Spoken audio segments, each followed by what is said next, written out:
જય શ્રી કૃષ્ણ ભાઈ બહેનો, ફરીથી સ્વાગત છે તમારું આપણી ચેનલ મિનેશભાઈઝ કિચનમાં. આજે આપણે બનાવવાના છીએ બટાકા પૌવા, તે પણ ઇન્દોરી સ્ટાઇલમાં. એના માટે આપણને જોઈશે રાઈ, જીરું, હિંગ, લાલ મરચાંનો powder, green chilli paste, ginger paste, હળદર, ધાણા જીરું પાવડર, લીંબુ પાણી, સુગર, સોલ્ટ, કઢી પત્તા, તલ, છીણેલું કોપરું, કાજુ, સિંગદાણા અને કઢી પત્તા પાવડર. આપણે લઈ લીધા છે બટાકા, એની સાથે આપણે લઈ લીધા છે થોડા કાંદા, બધું સમારીને રેડી રાખેલું છે.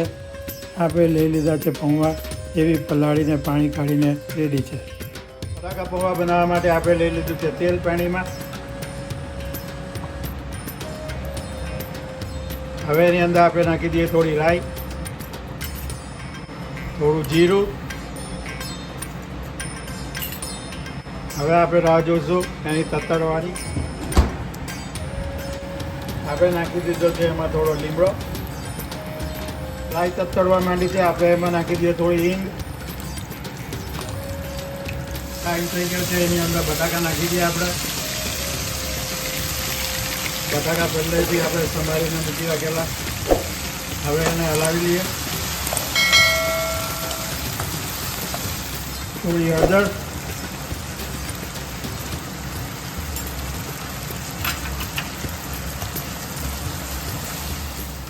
આપણે ઢાંકણું ઢાંકી દીધું છે, એનાથી બટાકા થોડા ચડી જશે જલ્દી. હવે આપણે આની અંદર આપણા કાંદા નાખી દઈએ. કાંદા બી સમારીને રેડી રાખેલા.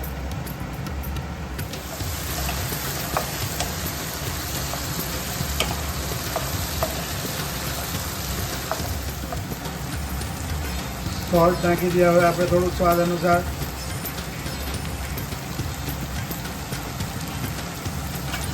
થોડા સિંગના દાણા નાખી દઈએ.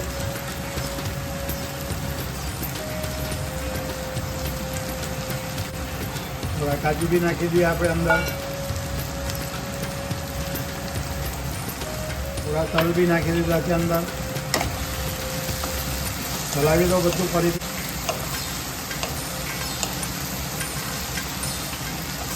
મસાલાની સુગંધ આવવા માંડી છે. હવે આની અંદર આપણે નાખી દઈએ ગ્રીન ચીલી પેસ્ટ. તમારી પાસે ફ્રેશ મરચાં હોય તો ફ્રેશ મરચાં કાપીને નાખી શકો છો. જિંજર પેસ્ટ બી નાખી દઈએ.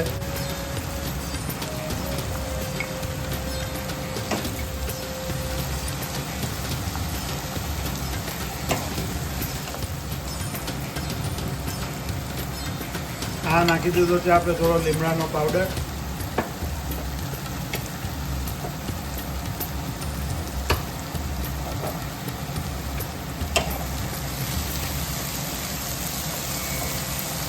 ફરીથી થોડું હલાવી લઈએ. અત્યારે આપણે ગેસને મીડિયમ આંચ પર રાખેલી છે, મીડિયમથી થોડી લો. બટાકા ચેક થઈ ગયા છે, ચડવા માંડ્યા છે.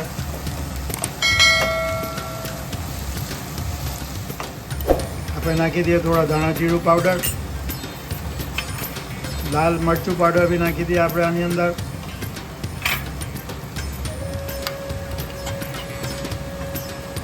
જેટલું તમારે તીખું જોઈએ એ રીતે નાખો.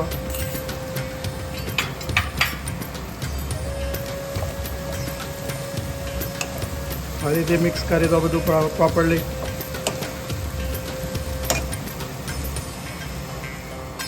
આપણે પહેલેથી 3 કપ પૌવા પલાળીને રાખેલા હતા.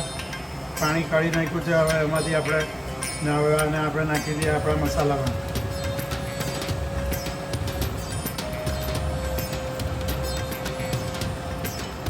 હવે આપણે આ પૌવા નાખી દીધા છે, એટલે હવે આપણે એના ભાગનું થોડું મીઠું અને મરચું ફરીથી ઉમેરીશું, એટલે આપણા બટાકા પૌવામાં મસ્ત સ્વાદ આવી જાય. આની અંદર આપણે નાખી દઈએ હવે થોડું લીંબુનું પાણી.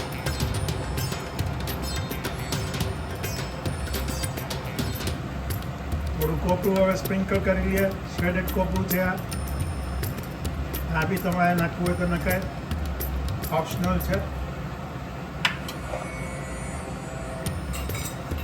એની અંદર થોડી ખાંડ નાખીશું, એટલે ખાટો મીઠો ટેસ્ટ આવશે.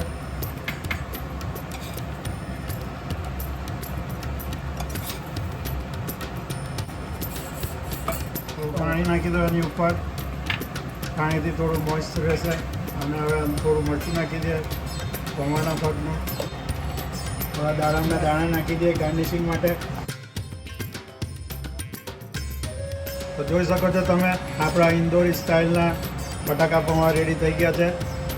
ઉપરથી આપણે ગાર્નિશિંગ માટે દાડમના દાણા અને કોથમીર બી દાણા નાખી દીધા છે. તો આપણા બટાકા પૌવા રેડી થઈ ગયા છે. તમે બી આ રેસીપીને ઘરે ટ્રાય કરો. કમેન્ટ બોક્સમાં લખજો કેવી બની. ગમે તો વિડીયોને લાઈક કરો, શેર કરો, સબસ્ક્રાઈબ બટન દબાવો અને બને તેટલું શેર કરો.